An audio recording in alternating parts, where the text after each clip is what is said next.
At 5 p.m., we introduced you to Pastor Daniel Fuentes Espinal, who came to the United States with a tourist visa 24 years ago. Fuentes Espinal admits he overstayed that visa. For a majority of the time he's been in this country, Pastor Fuentes Espinal has been a pastor in Easton. This summer, the pastor was taken from Easton to Salisbury to Baltimore and then thousands of miles away to Louisiana. Coast TV News reporter Ana Sofia Roman is in our newsroom. Ana Sofia, the pastor tells you that entering his Louisiana detention cell was a terrifying experience. Maddie Charlie, the pastor says his faith kept him strong behind bars and helped his fellow detainees as well. When Pastor Daniel Fuentes Espinal arrived at the detention center in Louisiana, he says he immediately noticed much better conditions than the ICE facility in Baltimore. But still, he admits that walking into that cell for the first time was terrifying. They were screaming, and I said, "Lord, what is happening? Why are you bringing me to this place?" I was shocked by what was happening. Everything for Pastor Fuentes Espinal changed when he started talking with other detainees. Pastor Fuentes Espinal eventually organized a prayer group inside his cell. Just 2 days after arriving, the prison chaplain invited Pastor Fuentes Espinal to preach at a church inside the facility. Yo estaba acostado en mi cama y me dicen, "Pastor, está en las noticias." I was lying in my bed and they told me, "Pastor, you're on the news." And I said, "On what news?" They told me, "On television. Come see." Everyone was watching and listening to the report, very happy, saying, "We have the privilege of having you here with us, and you're truly giving us words of encouragement."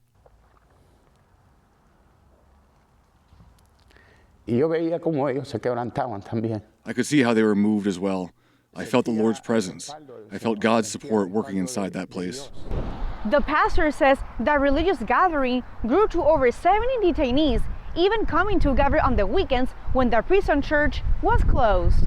Yo tenía otras personas ahí que no eran hispanos, es decir, eran pakistaníes, hindúes, surafricanos. Gente que me decía en inglés, "Pastor", me dice, "I don't know what happened here, no entiendo lo que está pasando.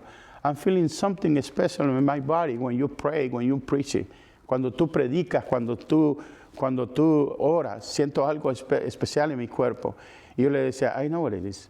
It's the Holy Spirit. Don't worry about it." That same faith, he says, kept him strong until his bond hearing, where he was granted bond and later released. How was the moment you saw your daughter, who traveled all the way to Louisiana, to pick you up and bring you back home? Fue un momento bastante emotivo. It was a very emotional moment. It truly broke my heart. You just can't hold back the tears in that moment because you're seeing your family. Not everyone was there, but seeing her filled me with emotion. I hugged her and told her how much I loved her. Pastor Fuentes Espinal says he, his wife, and daughter came to the U.S. on tourist visas after Hurricane Mitch devastated Honduras, which changed their lives and had to make the difficult decision to leave their families and professions behind. You were accused of overstaying your visa for 24 years. Have you applied for citizenship? Nosotros hemos buscado información acerca de... We've looked for information on how we could obtain citizenship. In 2001, I started working for a cleaning company, and the manager asked if I wanted to fix my legal status. I told him yes. Then he said, "Find a lawyer and we'll sponsor you." At that time, there was the 245I law, which allowed you to apply through an employer. When I went to see the lawyer, she told me, "Life can be ironic. If you had entered through the Mexican border, I could have helped you fix your documentation. But your entry was legal. You came in with a visa, and you entered in March of this year, 2001.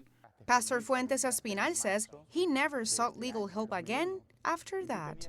How has this experience changed your faith or mission as a pastor? Realmente esto ha marcado un antes y un después. This has truly marked a before and after in my life, because sometimes, as Christians, we need to go through those moments of fire.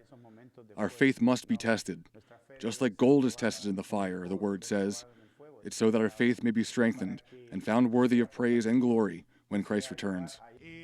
Looking ahead, the pastor says he wants to continue spreading faith and strength to others. The pastor's next hearing for his immigration case is this spring. We will continue to follow his story. Back to you. Sophia, thank you. Pastor Fuentes Espinal tells us even though he's on the outside right now, he is helping people inside his former ICE detention center. That story is tonight on Coast TV News at 11.